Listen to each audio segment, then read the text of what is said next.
श्रीमते रामानुजाय नमः।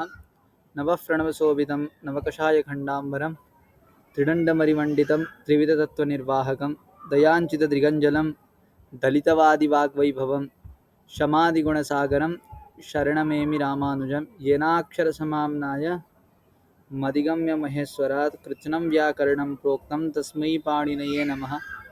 वाक्यकारं वररुचिं भाष्यकारं पतञ्जलिं पाणिनीं सूत्रकारं च प्रणतोऽस्मि मुनित्रयम्। अभी ये जो जुड़े हैं एग्रैक्स एग 5 करके, कौन है आप?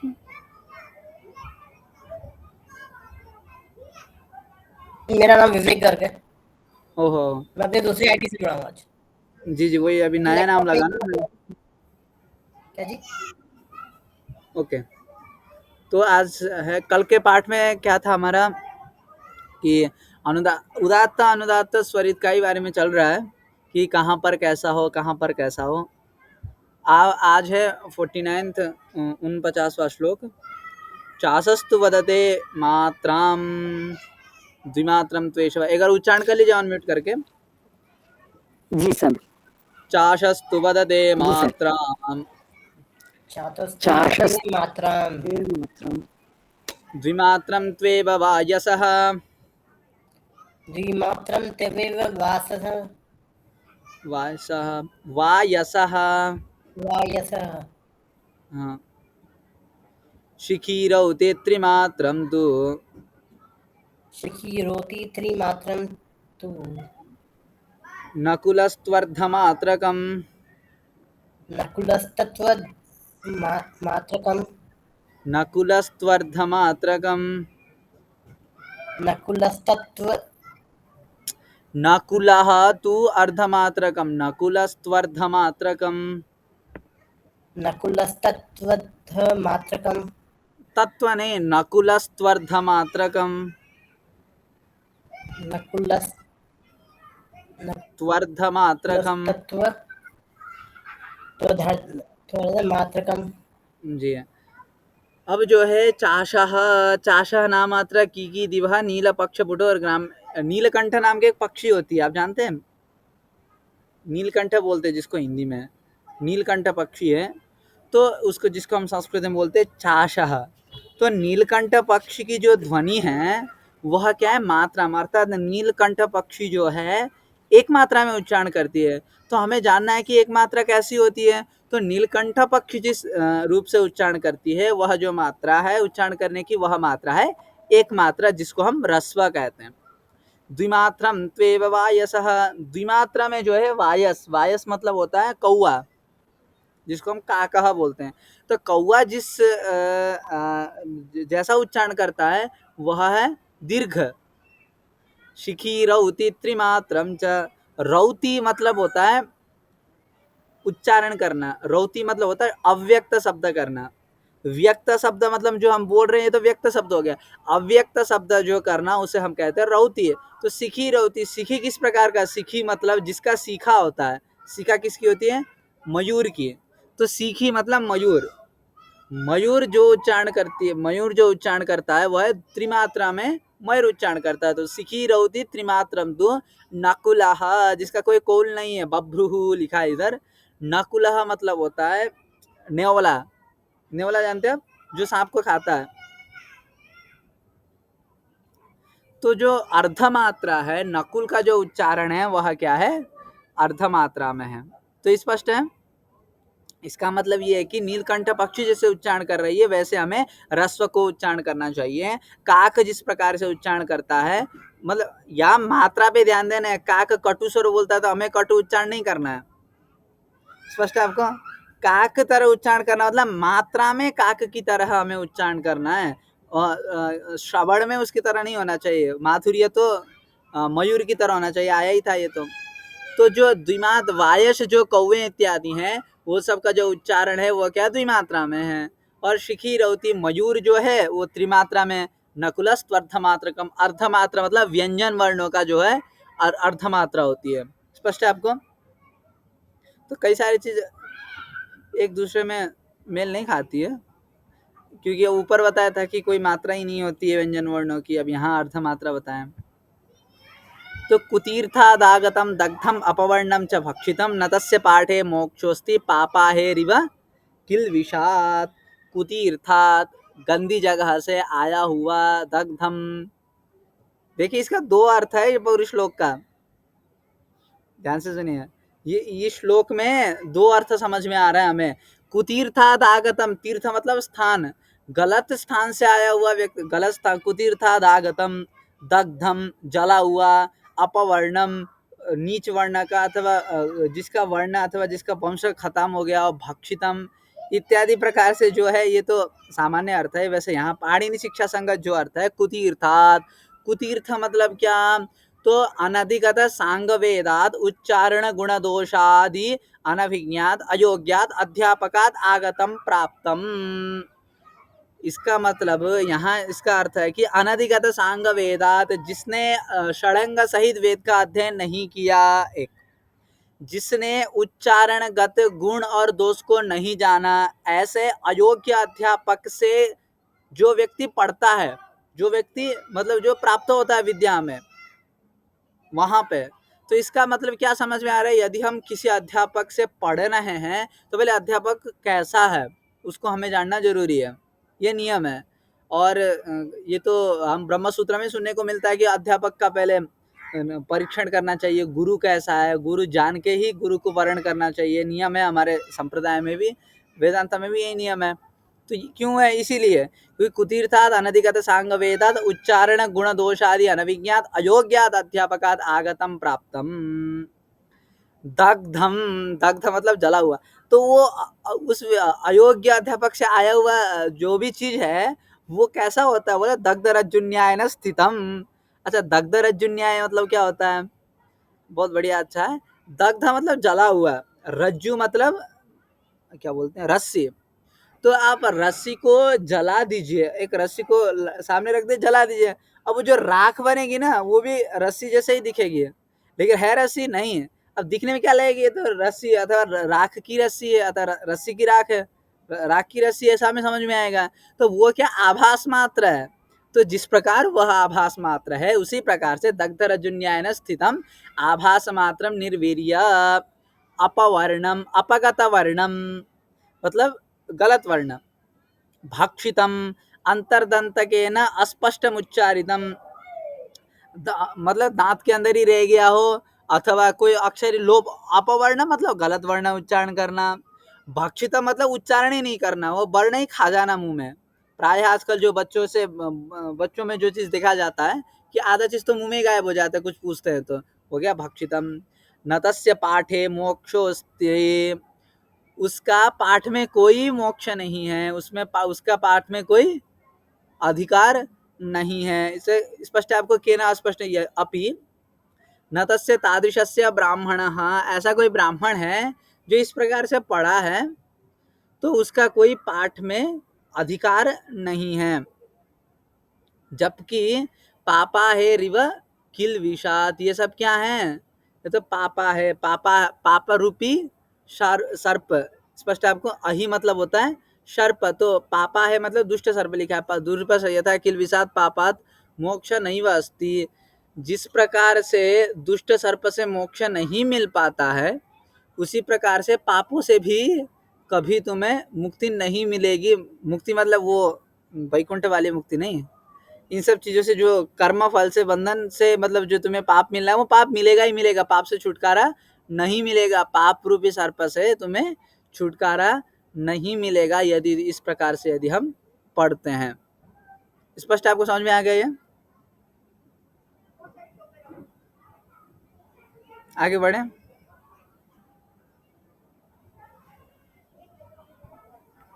चलिए, ठीक इसका उल्टा है ये। अब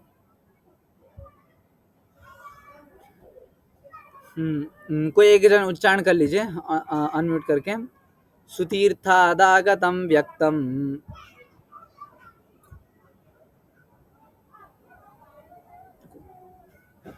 स्वाम्नायं सुव्यवस्थितं सुस्वरेण सुवक्त्रेण प्रयुक्तं ब्रह्म जायते। अब यहाँ लिखा है सुतीर्थात, वहां क्या था, कुतीर्थात था, अर्थात जिसने वेद इत्यादि नहीं पढ़ा अंग सहित। ठीक इसका उल्टा करना है, तो जिसने अंग सहित वेदों का अध्ययन किया हो, उच्चारण आदि गुण दोष को जानता हो, ऐसे योग्य अध्यापक से प्राप्त हुआ। व्यक्तम स्पष्ट रूप से, स्वामनातम, स्वामनातम मतलब शुद्ध रूपेण अभ्यस्तम मतलब अच्छी तरह से अभ्यास किया हुआ। सुव्यवस्थितम सम्यक कंठे स्थितम अच्छी तरह से कंठ में बिठाया हुआ। सुस्वरेण शोभन युक्तेन वक्त्रेण, सुस्वरेण मतलब अच्छे स्वर से, सुवक्त्रेण सुंदर मुख से, सुंदर मुख मतलब शोभन दंत ओष्ठादि वदनेन, वही सुवक्त मतलब सुंदर मुख द्वारा, प्रयुक्तम उच्चारितम, इस प्रकार से जब वेद का उच्चारण करते हैं तो ऐसा ही वेद जो है राजते दीप्तो भवति, राजते मतलब वही सम्माननीय होता है, वही पूजनीय होता है, वही वास्तव में चमकता है, वही ख्याति को प्राप्त करता है। तो स्पष्ट है आपको ऊपर कहने का मतलब, वो जो नीचे का फल है वो तो छोड़ दीजिए, नरक जाता है कि क्या करता है। कहने का मतलब यही है कि हमें जो गुरु है, जो अध्यापक है, वह क्या होना चाहिए, योग्य अध्यापक से ही अध्ययन करना चाहिए। अयोग्य अध्यापक से नहीं करेंगे तो हमें पापावह हो सकता है इत्यादि, ये 2 श्लोक से कहना चाह रहे हैं। यहाँ तक कोई संशय आपको?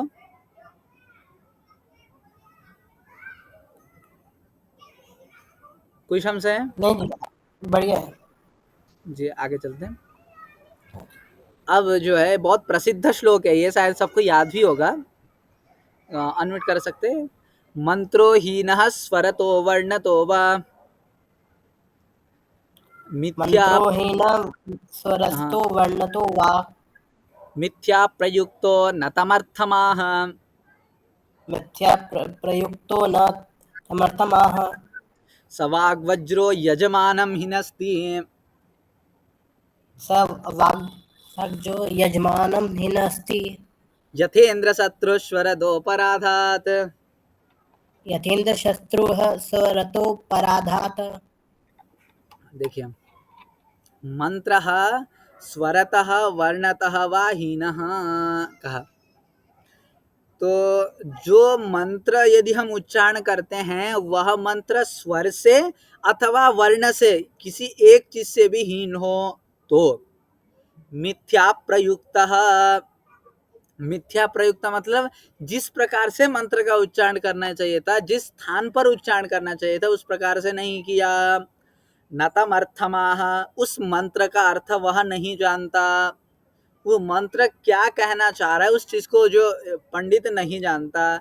ऐसे सवाग वज्र, वाक रूपी जो वज्र है, उस वज्र से यजमान को मार रहा है, वो जो पंडित है, जो पंडित हवन करा रहा है, जो मंत्र का उच्चारण कर रहा है, यदि वह पंडित मंत्र का जो उच्चारण है स्वर से अथवा वर्ण से भी हीन कर रहा है, अथवा वो अयथावत उच्चारण कर रहा है, अथवा वह उस मंत्र का अर्थ नहीं जानता है, तो इसका मतलब क्या, कर्मकांड कराने वाले व्यक्ति को तो और विद्वान हो जाना चाहिए था नियम के हिसाब से। आजकल जो कर्मकांड करते हैं वो जो विद्वान है कर्मकांड नहीं करते, जो कर्मकांड करते कोई विद्वान नहीं होते हैं, यही है आजकल। लेकिन ठीक उल्टा है यहाँ तो, क्योंकि जब हम कोई भी पूजा आज्ञा कराते हैं तो वहां पर ये सब चीज जरूरी है कि मंत्र जो है स्वर से भी हीन नहीं होना चाहिए और वर्ण से भी हीन नहीं होना चाहिए। तो मंत्र कब स्वर और वर्ण से हीन नहीं होगा, जब हम उसी परंपरागत रूप से पढ़ेंगे, अर्थात गुरु परंपरा से जब तक हम किसी वेद अथवा शास्त्र का अध्ययन नहीं करेंगे तब तक वो स्वर या वर्ण से हीन होगा ही होगा। मिथ्या प्रयुक्त अथवा अयथावत प्रयुक्त, ये मिथ्या प्रयुक्त एक साथ है। मिथ्या प्रयुक्तो न समर्थमा, सवाग वज्र, वो जो बाग वज्र मतलब वाणी रूपी जो वज्र है, उस वज्र से यजमान को पीट रहा है। यहाँ तक समझ में आ गया? अब ये जो इतना भाग है यह है उदाहरण, यथेन्द्र शत्रु स्वरतोपराधात, वो कह रहे हैं कि जिस प्रकार से इंद्र शत्रु पद में एक स्वरता अपराध हो गया, वहां पर स्वरतोपराध का इन्होंने उदाहरण दिखाया कि स्वरतोपराध का क्या उदाहरण है बोल के वो यहाँ पर दिखाए। अच्छा, इंद्र शत्रु वाला कथा किन किन को पता है? इंद्र का शत्रु था त्वष्टा का पुत्र विश्वरूप, वित्रहन, वित्र उसका नाम था। वित्रासुर, वित्रासुर। वित्र उसका नाम था, असुर तो नहीं, नाम वित्र था। असुर जाति का था तो असुर जुड़ जाएगा। उसका जो शत्रु का नाम था वित्र था, और उस वित्र का 3 सिर थे। तो 3 सिर होने के कारण उसको विश्वरूप भी कहते हैं। 3 सिर होने के कारण उसे विश्वरूप भी कहते हैं। ये कथा ब्राह्मण ग्रंथों में भी आता है और भागवत जी में भी आता है। ये श्री भागवत में भी हमें ये कथा प्राप्त होता है। तो जब विश्वरूप पूरा नारायण कवच ही पाठ कर देता है तब भी वो मर जाता है। देखिए इंद्र शत्रु स्वर, अब वहां पर क्या होता है कि इंद्र शत्रु में इंद्र शत्रुम वर्धत्स्व, भागवत में वावृधत्स्व ऐसे कुछ लिखा है। जो ब्राह्मण ग्रंथ है, ब्राह्मण ग्रंथ में ऐसा लिखा है इंद्र शत्रुम वर्धस्व करके लिखा है। तो जब वित्र का वध कर दिया इंद्र ने, वित्र का जब तीनों सिर काट दिया इंद्र ने, उसके बाद वित्र का जो पिता थे त्वष्टा, वो नाराज हो गए, वो क्रुद्ध हो गए और उन्होंने सोम याग कराया। लेकिन सोम याग में इंद्र को बुलाया ही नहीं उन्होंने। तो जब इंद्र को नहीं बुलाया तो इंद्र क्रुद्ध हो गया। फिर इंद्र गया वहीं पर और पूरा सोम पी गया। वो जो सोम रस था सोम याग का, वो पी गया। जब सोमरस पी गया तो उसमें से कुछ बचे थे वो कलश में जो सोम बसा था, सोम रस से जो फेंक कर अग्नि में फेंक कर उसके जो त्वष्टा ने क्या कहा, इंद्र शत्रुम वर्धस्व, इंद्र को मारने वाली जो शक्ति है उसका वर्धन करो, ऐसा अर्थ था।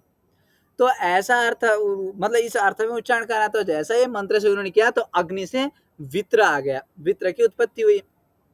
अब यहाँ पर होना क्या चाहिए था, इंद्र शत्रु में 2 समास होता है। एक इंद्रस्य शत्रु एक ही होता है, एक इंद्र शत्रु यस्य होता है। तो जब इंद्रस्य शत्रु तत्पुरुष समास करते हैं तो सामान्यतया समासस्य सूत्र से अंतोदात्त हो जाता है। तो देखिए अंत स्वर भेद होने से अर्थ भेद कैसे होता है ये समझा रहे हैं कि यदि हम अंतोदात्त उच्चारण करेंगे इंद्र शत्रु में, क्या इंद्र शत्रु में यदि हम अंतोदात्त उच्चारण करते हैं तो क्या अर्थ निकलेगा, तत्पुरुष समास होगा। अर्थात इंद्र से शत्रुम वावृधत्स्व, इंद्र को मारने वाला, ऐसा अर्थ आएगा।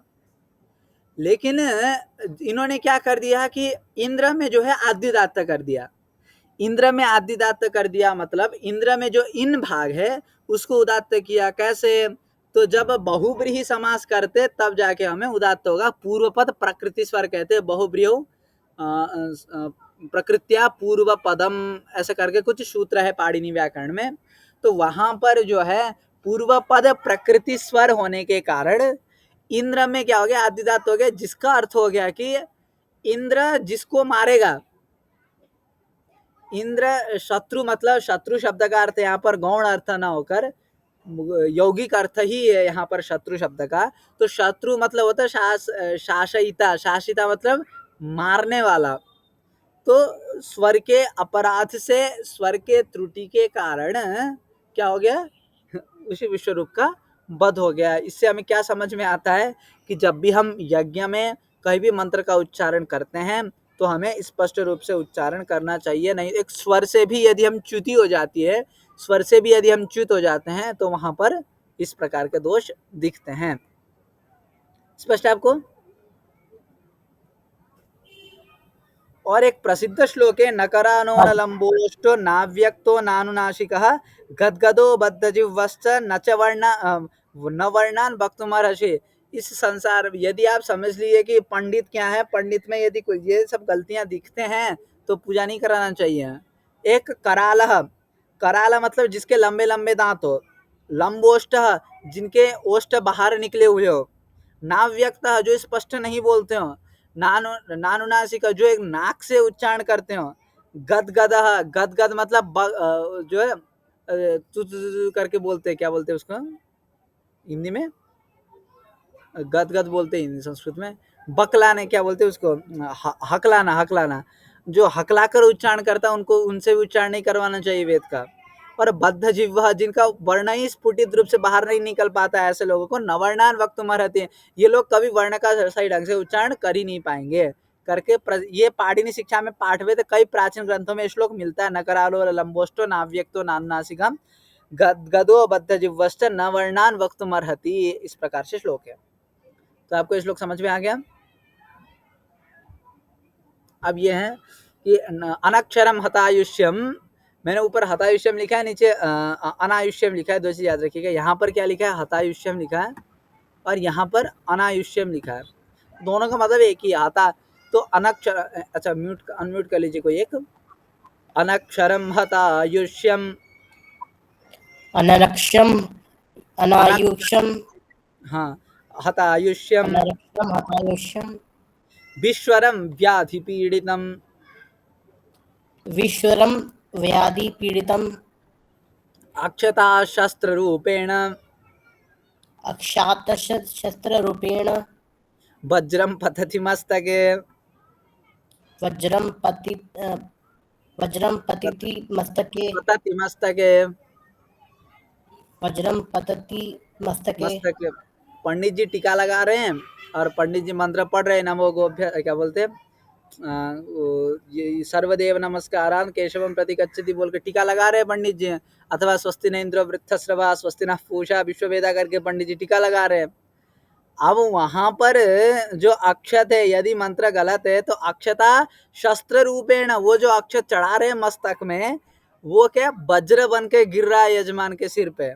कब? जब अनक्षरम, गलत अक्षर का प्रयोग किया जाए, अथवा वर्ण विकल्प, वही गलत अक्षर का प्रयोग किया जाए। हतायुष्यम, अच्छा ये सॉरी, गलत यदि उच्चारण करते हैं तो ये सब अनक्षरम जो है हतायुष्यम कर देता है। अनक्षरम, ये अनक्षरम और हतायुष्यम में थोड़ा सा भेद है। अनक्षरम का जो वो है ना, यहाँ नीचे मैंने कर रखा है, अनक्षरम ब्रह्म अनक्षरम वेद, ऐसा वेद का अंश जो अनक्षर हो, अर्थात वर्ण से विकलित हो। यदि हम वर्ण खा खाकर अथवा वर्ण को छोड़कर मंत्र का उच्चारण करते हैं, अथवा जो भी ऊपर से अभी तक पढ़ते आ रहे हैं कि किस प्रकार से उच्चारण करना नहीं करना चाहिए, उससे गलत रूप से उच्चारण करता है तो वो सबसे पहले क्या करता है, हतायुष्यम कर देता है। यदि हम गलत अक्षर पढ़ते हैं तो हतायुष्य कर देता है। और विश्वर करते हैं, विश्वर मतलब यदि अक्षर में गलती करते हैं तो हमारी आयु क्षीण होती है, यदि हम स्वर में गलती करते हैं तो हमें रोग की प्राप्ति होती है। स्पष्ट है आपको? अनक्षरम हतायुष्यम विश्वरम व्याधि पीड़ितम, तो ये प्रथमांत, ये अनक्षरम जो है प्रथमांत है, हतायुष्यम जो है द्वितीयांत है, विश्वरम जो है प्रथमांत है और व्याधि पीड़ितम द्वितीयांत है। तो अनक्षरम और विश्वरम जो है ब्रह्म शब्द का विशेषण है। तो यहाँ पर ब्रह्म नहीं दिया, ब्रह्म मतलब वेद। तो यदि जो वेद अनक्षर वेद है तो आयु क्षीण कर देंगे, विश्वर है तो व्याधि पे रख देंगे। तो इस प्रकार से मंत्र उच्चारण करके यदि हम किसी मस्तक में तिलक लगाते हैं तो शस्त्र के रूप में उस मस्तक में पतित हो जाएगा। स्पष्ट है यहाँ तक आपको? अब आया हस्तहीन, अनम्यूट कर लीजिए। हस्तहीनम तु योधीते, हस्तहीनम तु योधीते स्वरवर्ण विवर्जितम, स्वरवर्ण विवर्जितम ऋग्यजुस्सामभिर्दग्धो, ऋग्युजु सामधिदुक्तो वियोनिमधिगच्छति। व्योनिमधिगच्छति। जी, यह जो व्यक्ति हस्तहीनम, यह व्यक्ति जो अध्येता वेद का उच्चारण करने वाला जो व्यक्ति है, हस्तहीनम हस्तस्वर से रहित। स्पष्ट है? तो हस्तस्वर से रहित मतलब जहां जिस वेद में हस्तस्वर होता है उस वेद में हस्तस्वर से रहित होकर वेद को पढ़ता है, अथवा स्वर विवर्जित अथवा वर्ण विवर्जित स्वर या वर्ण से उसे गलत पढ़ता है, तो वह क्या है, ऋग्यजुश्सामभिर्दग्धः। तो वो क्या है कि ऋग मतलब यहाँ पर ऋग यजुश्साम जो है गद्य पद्य और मिश्रित रूप का गायन रूप का वो है। ये प्रश्न आता है ना कि जब वेदत्रयी में अथर्ववेद क्यों नहीं आता है? तो वेदत्रयी में अथर्ववेद आता है, अथर्ववेद आता है लेकिन अथर्व नहीं आता है, बस इतना फर्क है। तो ऋग यजुश्साम मतलब जो है, ऋग मतलब होता है पद्यात्मक, यजुष शब्द का अर्थ होता है गद्यात्मक, और साम का मतलब होता है ज्ञेय गेय। तो ऋग यजुश्साम भी मतलब वो ऋग मतलब पद्यात्मक, गद्यात्मक और गेयात्मक तीनों रूप से प्लुष्ट गिरा हुआ दग्धः वियोनि मधिगच्छति। वियोनि मतलब जो एकदम नीच योनि है, पशु मृग पक्षी कीट इत्यादि योनि को प्राप्त करता है जो व्यक्ति स्वर को छोड़कर, वर्ण को छोड़कर अथवा हस्त स्वर को छोड़कर वेद का अध्ययन करता है। स्पष्ट है आपको? हाँ जी। जी। अब आते हस्तेन वेदम यो अधीते। अच्छा, जो अभी तो हमने पहले क्या बताया, जो गलत तरीके से पढ़ता है। अब जो सही तरीके से वेद को पढ़ता है वो क्या? हस्तेन वेदम यो अधीते स्वर वर्णार्थ संयुतम ऋग्यजुस्साम भीपूतो ब्रह्मलोके महीयते। इस पे उच्चारण कराने की आवश्यकता है? सही, चलिए आगे। जी जी आप चलिए आगे। जी। हस्तेन वेदम यो दीते, हस्त स्वर के साथ जो वेद का अध्ययन करता है, स्वर और वर्ण को सही सही तरीके से उच्चारण करता है, वह व्यक्ति ऋग्यजुष साम भी, ऋक मतलब गद्यात्मक, ऋक मतलब पद्यात्मक, यजुष मतलब गद्यात्मक, साम मतलब गीत्यात्मक, तीनों रूप से पूतः शुद्ध होकर, परिशुद्ध होकर ब्रह्मलोक में क्या होता है? पहियते, मोक्ष को प्राप्त करता है। स्पष्ट है आपको? यहाँ पे साम भी का मतलब क्या? साम भी, साम ऋग्यजुष साम भी एक ही पद है ये। अच्छा तो ऋक मतलब पद्यात्मक, यजुष मतलब गद्यात्मक, साम मतलब गीत्यात्मक, ऐसा अर्थ है।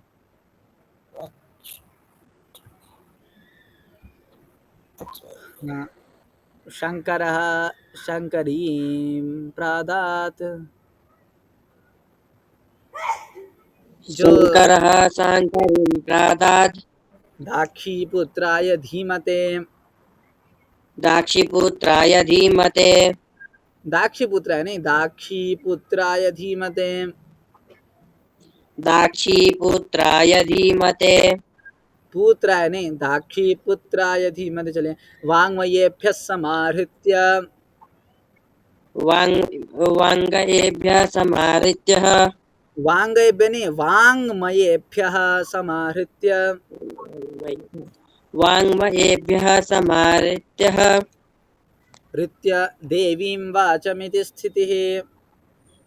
देवीं वाचमिति स्थितिः। बहुत अच्छा लिखा है कि आचार्य जी, शंकरः, आपका जो आचार्य आपने जो उच्चारण किया है पहली पंक्ति में, हाँ, पादा दाखी ये यहाँ पे हाँ, आपका शी में जो छतरी वाला शी है उसमें आपने ख बोला है, ख उच्चारण आ रहा था। दाक्षी पुत्राय धीमते, दाखी, ठीक है, क्षम्यता में ख लगा होगा। दाक्षी पुत्र, पाणी जी का माता का नाम है दाक्षी। अच्छा अच्छा, तो शंकरः दाक्षी पुत्राय धीमते, भगवान शिव जी ने, शंकर ने दाक्षीपुत्र, दाक्षीपुत्र कौन? पाणिनि जी, जो धीमान बुद्धिमान है, उनको वाङ्मयेभ्यः श्रुति स्मृति पुराणादिभ्यः वाग विभूतिभ्यः समाहृत्य, सब जगह से एक सार रूप में निकालकर, शांकरीं कल्याण रूपी देवीं वाचाम, देवी वाणियों की जो देवी है, उनको प्रादात, उन्होंने प्रदान किया। इति स्थिति, ऐसा क्या है? निश्चय ही उन्होंने सब किया। अर्थात शंकर जी ने, भगवान शंकर जी ने जो पाणिनि जी को, उन्होंने जो वाङ्मय से निकाल कर जो कल्याणकारी जो वाणी की देवी है, सरस्वती वाणी है, उनको उन्होंने प्रदान किया। यहाँ तक स्पष्ट है आपको? एक हयग्रीव स्तोत्र में भी आता है, दाक्षिण्य रम्या गिरिशस्य मूर्तिर देवी सरोजासन धर्मपत्नी, व्यासादयो भी तव देश वाचः स्फुरन्ति सर्वे तव शक्ति लेशैः करके आता है वहाँ पर। तो दाक्षिण रम्या गिरिशस्य मूर्ति ही, गिरिशस्य मूर्ति ही, गिरिशस्य नाम शंकर जी को भी विद्या प्रदान करने वाले, अर्थात शंकर जी सरस्वती देवी इत्यादियों को भी, जो जिनके वजह से विद्या की प्राप्ति हो रही है, ऐसे हयग्रीव भगवान को, ऐसे हयग्रीव भगवान मेरे वाणी को स्फुरित करे बोल के हयग्रीव स्तोत्र में यह विषय आता है। तो यहाँ पर वाणी की देवी जो कहा गया है सरस्वती जी को, एक गौण रूप में है। ये सब हमें गौण रूप में समझना चाहिए कि वर्ण समाम्नाय रूपाम वाणी। स्पष्ट है आपको? देवीं वाचाम कहा तो यद्यपि व्याकरण के वो जो आदि प्रवर्तक तो ब्रह्मा जी हैं, लेकिन अयुण इत्यादि के, अब ये कंफ्यूज नहीं होना है कि जो अयुण इत्यादि है शंकर जी के डमरू से ही निकला, ये आप इस चीज में कंफ्यूज मत रहिएगा। शंकर जी के डमरू से पहले भी अयुण था, शंकर जी के डमरू के निकलने से पहले भी अयुण था। आप अग्नि पुराण खोल के देख सकते हैं। अग्नि पुराण में एक व्याकरण आता है कौमार व्याकरण, तो कौमार व्याकरण में पूरा अयुण रिल्लिक एवं अयो छयवरट लन यमगणनम झवय गर्दस जब गर्दस खप चढ़ चढ़ कवय शशर हल, ये 14 सूत्र वहां पर आपको मिलेंगे कौमार व्याकरण में। जबकि कौमार व्याकरण कब है और पाणिनि जी तो अभी के हैं, तो शंकर जी से पाणिनि जी को भी प्राप्त हुआ। इसका मतलब ये नहीं कि शंकर जी के डमरू बजाने से पहले अयुण नहीं था, उससे पहले भी अयुण था, सब था। लेकिन पाणिनि जी को जो अयुण की प्राप्ति हुई वह प्राप्ति शंकर जी के डमरू से हुई, ऐसा समझना चाहिए हमें। तो स्पष्ट है आपको ये आप समझ में आ गया आपको? ये आप जो अयुण में बोले हैं जी, आप जो अयुण में बता रहे हैं जी, तो पाणिनि जी को ये वही जो अग्नि पुराण में जो है वही महेश्वर सूत्र ही कहलाएंगे। हाँ क्या, अब वो क्या है कि नाम है वो, तो अब माहेश्वर सूत्र क्या हो गया, एक नाम संज्ञा हो गई वो अब इसको हम क्या कह सकते हैं, रूढ़ कह सकते हैं इसको हम, अब रूढ़ी हो गई, अब रूढ़ीवाद में आ गया ये सब। अयुण रिलिक देखते हैं हमें क्या माहेश्वर सूत्र ही समझ में आता है, कौन अग्नि पुराण वाला अयुण रिलिक तो कोई ऐसे बोलता नहीं, कई लोगों को तो पता ही नहीं है सारे विषय, तो ये तो प्रसिद्धि नहीं है ना, तो रूढ़िवाद में आ जाता है ये सारी चीजें। अगर मैं जाके बोलने लगूं बाहर की अयुण रिलिक जो है पाणिनि जी से भी पहले तक, बहुत लोग विश्वास नहीं करेंगे इन सब बातों में। आप खोल सकते हैं अग्नि पुराण में कौमार व्याकरणम करके आता है, कौमार व्याकरण। यदि आपको शास्त्र के रूप में पुराण को पढ़ना है तो अग्नि पुराण पढ़ सकते हैं। अग्नि पुराण में हर चीज मिलेगा आपको, ज्योतिष शास्त्र भी मिलेगा, व्याकरण शास्त्र भी मिलेगा, हर एक शास्त्र आपको अग्नि पुराण में देखने को मिलेगा। अग्नि पुराण में कथा कम शास्त्र अधिक है, अगर अवश्य पढ़ेगा, बहुत बड़ा पुराण है अग्नि पुराण, बहुत अच्छा पुराण है अग्नि पुराण, समय मिलके आप पढ़ सकते हैं। वहां पर कौमार व्याकरण करके आता है जो वेदांग ही है, इंद्रम चांद्रम कासे कृष्णम कौमारम शाकटायनम में कौमार व्याकरण भी है। और कौमार व्याकरण में कितने श्लोक हैं, कम से कम वही 100 से लेकर 150 कुछ श्लोक है कौमार व्याकरण में। तो पाणिनि व्याकरण की प्रसिद्धि इसलिए हुई कि पाणिनि व्याकरण में सब कुछ है, हर एक चीज का चिंतन किया गया है, अन्य व्याकरण में हर एक चीज का चिंतन नहीं किया है। अब ये भी हो सकता है कि उस समय में सबको आवश्यकता नहीं थी, जिन जिन चीजों में आवश्यकता थी उन्हीं चीज के लिए ही व्याकरण रखा गया, लेकिन पाणिनि व्याकरण एक ऐसा व्याकरण है जिसने हर एक चीज का चिंतन किया गया है, एक सूक्ष्म से लेकर सूक्ष्म विषय का भी, इसलिए अभी पाणिनि व्याकरण प्रसिद्धि में। नहीं तो अन्य भी व्याकरण है जो अभी मिलता है हमें, सारस्वत व्याकरण अभी भी उपलब्ध है, और अब मैंने कौन सा व्याकरण बोला, कौमार व्याकरण, कौमार व्याकरण अभी भी उपलब्ध है। शाकल ऋषि का व्याकरण, शाकटायन ऋषि का व्याकरण अभी भी उपलब्ध है। तो ये सारे व्याकरण उपलब्ध होने के बावजूद भी पाणिनि व्याकरण ही पढ़ा जाता है, क्योंकि इसमें हर एक चीज हमें देखने को मिलता है। और ये भी है कि पाणिनि व्याकरण के विरुद्ध यदि कोई लिखता है, अपाणिनीय प्रयोग करता है, तो वो फिर गलत भी माना जाता है। जरूरी नहीं कि अन्य व्याकरण से सही हो गलत हो, उससे फर्क नहीं पड़ता है, लेकिन पाणिनि व्याकरण के विरुद्ध है तो वो चीज गलत है, ऐसी अभी हमारी स्थिति बन चुकी है। तो यहाँ तक स्पष्ट है आपको?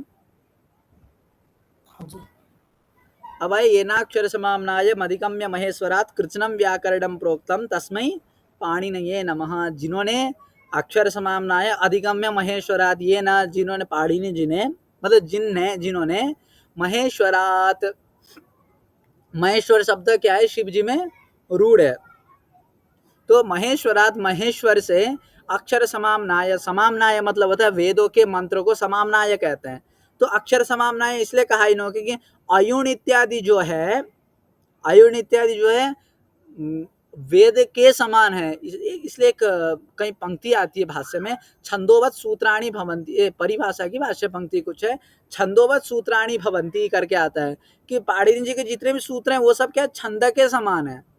स्पष्ट है आपको, छंदोवत सूत्राणि भवन्ति, इस नियम के अधिगम्य महेश्वरात्, अतः अक्षर समाम्नाय कहा गया। तो इस प्रकार का जो अक्षर समाम्नाय है वो महेश्वर से प्राप्त किए जिन्होंने, और उसी अक्षर समाम्नाय से कृत्स्नम व्याकरणम प्रोक्तम, संपूर्ण इस व्याकरण शास्त्र का ही इन्होंने प्रोक्तम कथन कर दिया, अर्थात निर्माण कर दिया। ऐसे पाणिनि जी को नमस्कार है।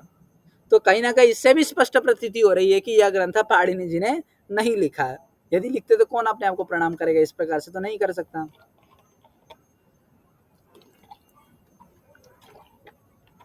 यहाँ तक स्पष्ट है आपको? हाँ जी। अब यहाँ पर भी एक ये आगे सब श्लोक सुना ही हुआ है सब लोगों ने। ये न धौता गिरह पुंसाम विमलः शब्दवारिभिः तमश्चाज्ञानजं भिन्नम तस्मै पाणिनये नमः। ये न जिन्होंने विमलैहि मल रहितैहि, ये विमल हो गया, ये विमलैहि है, ये ऐकार की मात्रा छूट गई है। तो विमलैहि शब्दवारिभिः, शब्द रूपी पानी के द्वारा, वारी मतलब जल, तो विमल मल मतलब गंदगी दोष, तो दोष रहित मतलब स्वच्छ शब्द रूपी जल के द्वारा पुंसाम हम मनुष्यों का वाचः वाणी को धौताः प्रक्षालिताः, धौता मतलब साफ किए, मतलब जिन्होंने शब्द रूपी जल के द्वारा, विमल शब्द जल के द्वारा हमारी वाणी को शुद्ध कर दिए, और अज्ञानजम तमः भिन्नम, अज्ञानजम अबोधभवम, अबोधभवम नाम तमः आंध्यमपि भिन्नम स्फोटितम, जिन्होंने अज्ञानजम तमः अज्ञान से उत्पन्न होने वाले जो तम है उसको भी भिन्नम नाश कर दिए हैं, ऐसे पाणिनि जी को नमस्कार है। यहाँ तक स्पष्ट है आपको? हाँ जी। स्पष्ट है सर। जी। अब ये बहुत प्रसिद्ध श्लोक है। अज्ञानांधस्य लोकस्य ज्ञानांजनशलाकया चक्षुरुन्मीलितं येन तस्मै पाणिनये नमः। जिन्होंने ज्ञानांजन, ज्ञान रूपी अंजन, अच्छा अंजन मतलब कौन जानते हैं? अंजन माने लेपनम, नेत्र लेपनम जैसा। हाँ, अंजन, अंजन मतलब काजल को अंजन कहते हैं आजकल। काजल का, काजल को अंजन कहते हैं, लेकिन अंजन, ये अंजन तो दिखा देता है, दूर दूर वस्तु को भी दिखा देता हाँ है। ठीक है। आजकल तो पता नहीं मिलता नहीं, मतलब पहले में क्या होता था, अंजन मतलब होता है कि हम आजकल टेक्नोलॉजी आ गई वो अलग विषय है। पहले जमाने में जब आंख में अंजन लगाते थे ना, तो अंधेरे में भी हमको पूरा स्पष्ट दिखाई देता था। आंख में यदि हम काजल लगाते हैं तो काजल लगा, अब जिस प्रकार का काजल की बात की गई है यहाँ पर, वो काजल लगाने से हमें, श्री कृष्ण भगवान लगाते तो आंख में, बाकी बिहारी जो लगाते हैं। तो आजकल अब ये पता नहीं कहाँ पर उपलब्ध है, लेकिन शास्त्र में ऐसा वर्णन मिलता है हमें। न्याय सिद्धांजनम करके भी ग्रंथ है, अंजन शब्द का प्रयोग करके कई सारे ग्रंथ भी बने हैं। तो अंजन मतलब ये कि हम आंख में वो लगाते हैं तो रात को दिखता है, अर्थात वो अंधकार में भी दिखाई देता हमें। तो ज्ञान रूपी अंजन का, अंजन शलाका के द्वारा अज्ञान रूपी अंधकार को चक्षुरुन्मीलितम, देखिए उपमा और उपमेय में मेल क्या खाना चाहिए कि हम आंख, अब अंधकार है, अंधकार क्या है? अज्ञान रूपी अंधकार है, और हमारा आंख उस अंधकार में नहीं देख पा रहा है, तो हमें क्या चाहिए? ज्ञान रूपी अंजन शलाका चाहिए।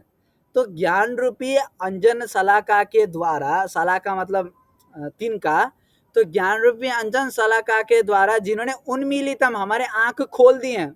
हम हिंदी में नहीं बोलते हमारा आंख खुल गया, मतलब हमें यथार्थ का पता चल गया। आंख खुलना मतलब यथार्थ का पता चल रहा है। तो अज्ञान में जो अंधा लोग है, अज्ञान में, अज्ञान रूपी अंधकार में फंसे हुए जो लोग हैं, उनको ज्ञान रूपी शलाका के द्वारा आंख खोल दी है, ऐसे पाणिनि जी को नमस्कार है। एक तस्मै श्री गुरवे नमः भी है, चक्षुरुन्मीलितं येन तस्मै श्री गुरवे नमः, यह भी पाठ हमें देखने को मिलता है। ये भी स्पष्ट है आपको?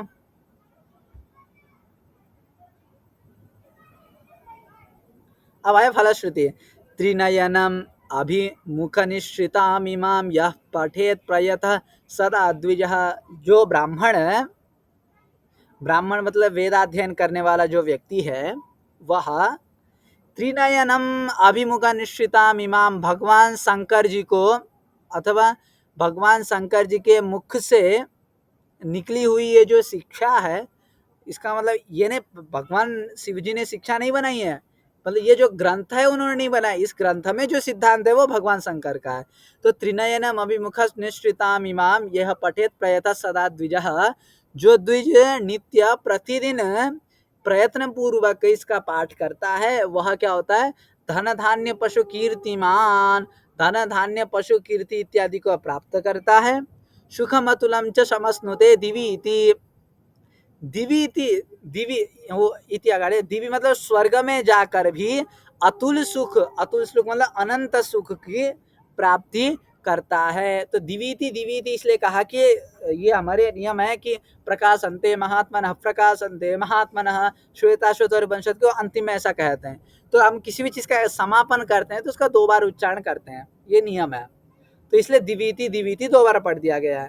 तो स्पष्ट है आपको यहाँ पर भी कि ये जो भगवान शंकर के परंपरा में आए हुए जो शिक्षा है, इस शिक्षा को जो प्रतिदिन पढ़ता है वह धन धान्य पशु कीर्तिमान होता है और स्वर्ग में जाकर भी अतुलनीय सुख को प्राप्त करता है। तो यहाँ पर पाणिनि शिक्षा समाप्त हो जाती है।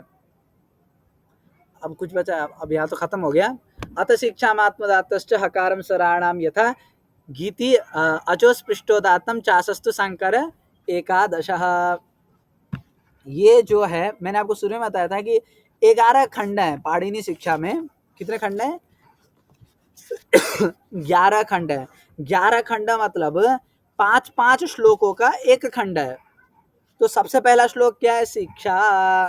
तो शिक्षा मतलब अत शिक्षां प्रवक्ष्यामि पाणिनीयं मतम यथा, इस प्रकार से, ठीक है। फिर दूसरा क्या है? आत्मा। अब 10वां श्लोक को, 11वां श्लोक कौन सा है? आत्मा बुद्धि, सॉरी 5वां श्लोक क्या है? आत्मा बुद्धिया समय। ये इसलिए करते हैं तिरुवरबु, सॉरी तमिल में जो है दिव्य प्रबंध के बाद हमारे दिव्य प्रबंध क्रम आगे पीछे ना हो, तो ये पहले जमाने में नियम था कि वो पूरा ग्रंथ का एक संक्षेप रूप में नीचे बता देते हैं। जैसे तिरुपल्लांडु में भी आता है आदि कुरुमिन अनंतरम कुरुमन इत्यादि जो हमें सुनने को मिलता है तमिल दिव्य प्रबंध में। तो उसी प्रकार यहाँ पर भी दे रखा है कि क्या क्या है एकादश भाग। अथ वो मंगलवाची हो गया।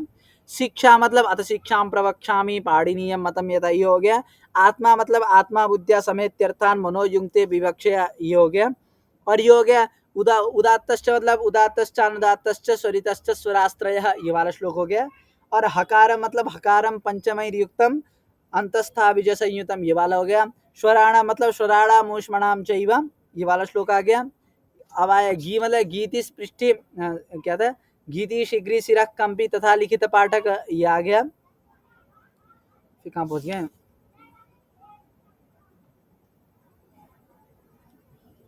स्वराणा ये हो गया पहला खंड।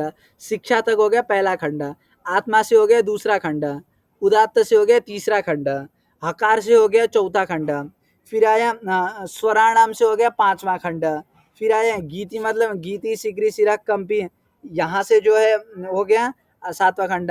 अचः स्पृष्ट, यहाँ से हो गया 8वां खंड। अचः से हो गया अचोस्पृष्ट, अचः स्पृष्ट ये हो गया 8वां खंड। उदात्त से हो गया 9वां खंड। चाशस्तु हो गया 10वां खंड। और शंकर शंकरीम प्रादात, यहाँ से हो गया 11। तो शंकर यहाँ तक ये हो गए 11 खंड पाणिनि शिक्षा के। तो स्पष्ट है आपको? जी सम्यक। 11 खंड 5-5 श्लोक का माने 55 श्लोक का होता है ना। और यहाँ तो 61 दिखा रहा है सर। नहीं 60 श्लोक के बाद और दिस 6 श्लोक अधिक है। तो यहाँ पर बाप का प्रश्न है कि 12 खंड होना चाहिए था, 11 खंड क्यों है? यहाँ पर ना जो बीच बीच में ना एक्स्ट्रा श्लोक दे रखे हैं पाणिनि शिक्षा। मैं आपको कई बार बोला हूँ ना, ये श्लोक प्रक्षिप्त है, ये श्लोक बाहर से आए। तो 5 श्लोक ऐसे हैं पाणिनि शिक्षा में स्पष्ट नहीं, ये पाणिनि शिक्षा का नहीं है। जो 61वां है ये तो पाणिनि शिक्षा का होते हुए भी एक सामान्य परिचय बता रही है। लेकिन जो है पाणिनि शिक्षा 60 श्लोक तक ही है, यहाँ तक ही पाणिनि शिक्षा है। किंतु 5 श्लोक जो है बीच में कहीं प्रक्षिप्त है या कहीं इधर उधर से आया है, स्पष्ट पता चल रहा है हमें। अच्छा नहीं सर जी। और कोई संशय है आपको? महोदय, वो ठीक से नहीं उच्चारण करने से दूसरा अर्थ होता है ना। ऐसा श्लोक को एक बार बता दीजिए ना। श्लोक का अर्थ वो सोमयाग करता है ना, वो फर्स्ट वो कथा अच्छा है सर। तो उसमें क्या क्या व्याकरण दोष हो चुका है, वो व्याकरण दोष उसमें कैसा है, और उसमें ये व्याकरण दोष क्या है? इंद्र शत्रु है, तो इंद्र शत्रु, हाँ, शत्रु इंद्र मतलब शत्रु। मारने वाला, शत्रु मतलब मारने वाला। जब शत्रु का अर्थ मारने वाला है तो यहाँ पर समास का खेल है। समास का खेल क्या है कि इंद्र शत्रु यस्य, इंद्र मारने वाला है जिसको, ऐसा अर्थ एक है। जब वह आद्यदात करेगा मतलब जब बहुव्रीहि करेगा ऐसा अर्थ निकलेगा। लेकिन जब अंतोदात करेगा तो इंद्र को मारने वाला है जो, ठीक है। देखिए इंद्र से शत्रु करेंगे तो इंद्र को मारने वाला ऐसा अर्थ होगा। तो इंद्र से शत्रु में हम जो समास करना है वह है तत्पुरुष समास। तो तत्पुरुष समास होगा मतलब वहां पर अंतोदात्त होगा। लेकिन उसने क्या कर दिया, बहुब्रीहि समास कर दिया। किसने? जो त्वष्टा ने।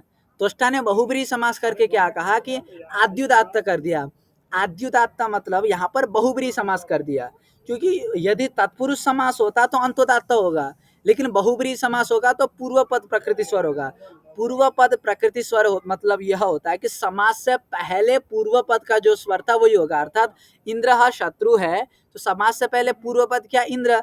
इंद्र में जो स्वर है वही स्वर इंद्र शत्रु में भी लगेगा, ऐसा अर्थ है पूर्व पद प्रकृति स्वर का। तो पूर्व पद क्या? इंद्र। इंद्र में जो इन भाग है वह क्या है? उदात्त। तो इंद्र शत्रु में क्या हो गया? आद्युदात्त हो गया। आद्युदात्त हो गया मतलब बहुब्रीहि समास समझ में आया।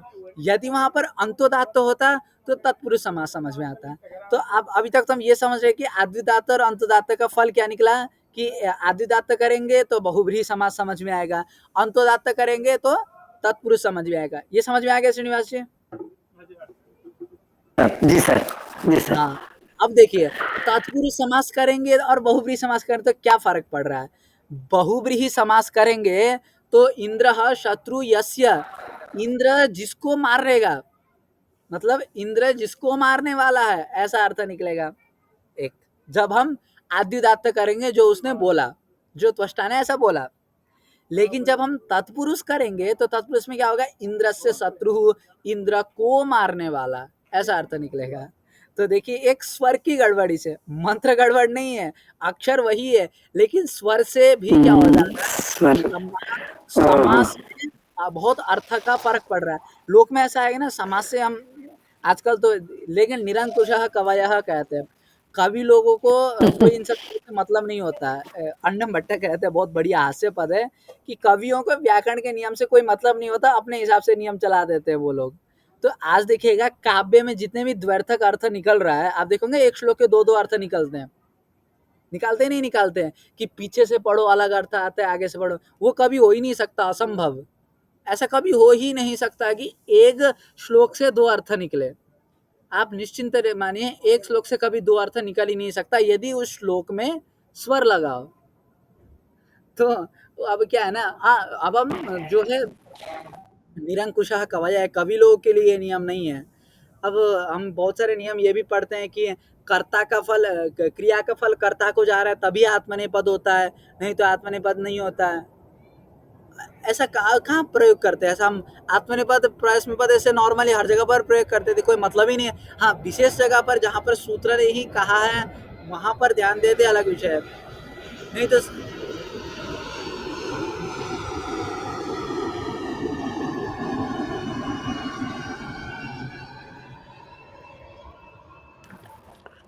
सुनाई दे रही है मेरी आवाज? अवगत महोदय। हाँ वो, अवगत महोदय।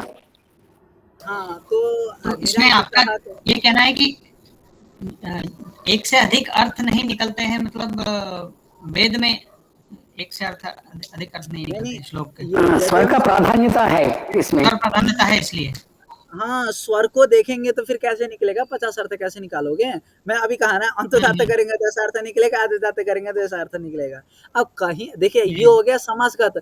यदि हम व्युत्पत्ति ही अलग कर देंगे तब फिर वहां पर दो तीन अर्थ निकल सकता है, ये जरूर है। अब शत्रु शब्द का यहाँ पर हम मारने वाला अर्थ ना लेकर केवल शत्रु इतना ही अर्थ लेंगे तो फिर गड़बड़ा जाएगा। और फिर वहां पर यदि शत्रु शब्द का सिर्फ मारने वाला ना लेकर केवल शत्रु अर्थ करेंगे तो फिर तो इंद्र के ऊपर उल्टा आ जाएगा, दोनों में एक ही अर्थ निकलेगा। फिर इंद्र शत्रु यस्य तभी अर्थ है, इंद्र से शत्रु ये भी अर्थ निकलेगा। तो अब ये सब व्याकरण का खेल है, शब्द जाल है, लेकिन कवि लोग इस चीज को कभी नहीं मानेंगे। कालिदास इत्यादि जितने भी कवि हुए हैं, किसी ने भी व्याकरण का नियम नहीं माना इन सारी चीजों को, अपना कविता लिखते गए नहीं, ऐसे ही है। व्युत्पत्ति अलग कर देना, उसका अर्थ क्या बता रहे हैं? हाँ, जैसे निरुक्तम देखिए बताया ना, था, उसका कह रहे हैं क्या? वेद के भी कई सारे अब हम विनियोग करते हैं, विनियोग क्यों हाँ। अब देखिए एक ही मंत्र को हम शनि के लिए भी प्रयोग करते हैं, एक जब आप देखिए शन्नो देवी रविष्टये आपो भवन्तु पीतये शय्यः अविश्रवन्तु, इसमें कहीं भी शनि का नाम ही नहीं है ना, सभी से कोई चर्चा है इस मंत्र का। शम नः देवी अविष्टये, हे देवी हम अविष्ट सिद्धि करने के लिए तुम कल्याणकारी हो। सन्नो भवन्तु हाँ। पीतये, हमारे पीते मतलब हाँ। पीने के लिए आप कल्याणकारी हो। संयः अविश्रवन्तु, तुम समय समय पर बरसते रहो। अब यहाँ शनि से कोई मतलब ही नहीं इस पूरे मंत्र में, हाँ, ठीक है, पूरे ठीक मंत्र है। में शनि से कोई मतलब नहीं है जो हमें अर्थ समझ में आ रहा है। और इसका कोई गूढ़ार्थ जो आजकल कहा जाता है कि वेद के बहुत गूढ़ार्थ हैं, वो होंगे किसी एक स्थल पर जाकर होगा, कोई एकदम बड़ा भक्ति तत्व में डूबा व्यक्ति के लिए होगा। सामान्यतः वेद का अर्थ वही है जो हमें समझ में आता है, कोई इससे बढ़कर वाला अर्थ नहीं है। यदि गूढ़ार्थ वेद में ढूंढना होता है तो केवल उपनिषद भाग में होता है। ये सामान्य ईशे तुर जेत्वा अग्निमीडे पुरोहितम, अग्नि की स्तुति करते, उसका अर्थ वहीं तक सीमित ही होता है। ऐसा होना चाहिए। तो आप सभी को कैसा लगा पाठन शिक्षा कक्षा ये? बहुत अच्छा है, बहुत अच्छा है सर, बहुत अच्छा है सर। हमको बहुत ज्ञान प्राप्त हुआ। वेद उच्चारण के लिए दोष होने से बहुत अनर्थ हो जाएगा। ये तो हमको पता चला। वेद ऐसा ही पढ़ना चाहिए, उदात्त अनुदात के रूप में अच्छी तरह से मालूम होकर वेद मंत्र को पठन करना चाहिए। जी जी। तो उच्चारण में हमें ये चीज ध्यान रखना चाहिए पढ़ते वक्त कि जो वर्ण का उच्चारण है वो हम सही तरीके से कर रहे हैं कि नहीं कर रहे हैं। बहुत धन्यवाद सर, बहुत धन्यवाद।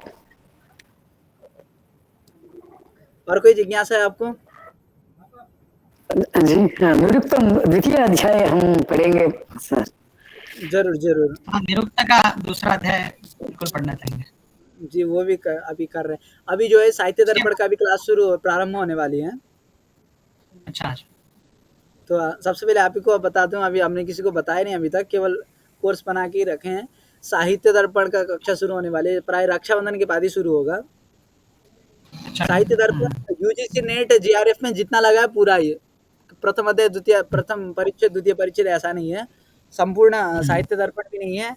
नेट जीआरएफ में जितना साहित्य दर्पण लगा उतना पूरा है, सुयोग्य अध्यापक के पढ़ाने के लिए। अनुराग जी हैं। तो ठीक है, आपको अच्छा लगा तो एक फेसबुक में या इंस्टाग्राम में कि फीडबैक दे सकते हैं जाके। तो कक्षा का समापन करते हैं। ओम पूर्णमदः पूर्णमिदं पूर्णात् पूर्णमुदच्यते पूर्णस्य पूर्णमादाय पूर्णमेवावशिष्यते।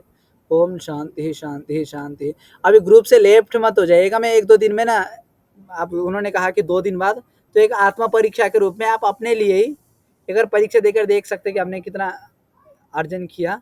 तो मैं 2 दिन का टाइम है, मतलब 2 दिन बाद मैं आपको भेज देता हूँ। तो इसी समय पे मिलते हैं। नमो नमः। ठीक, नमो नमः।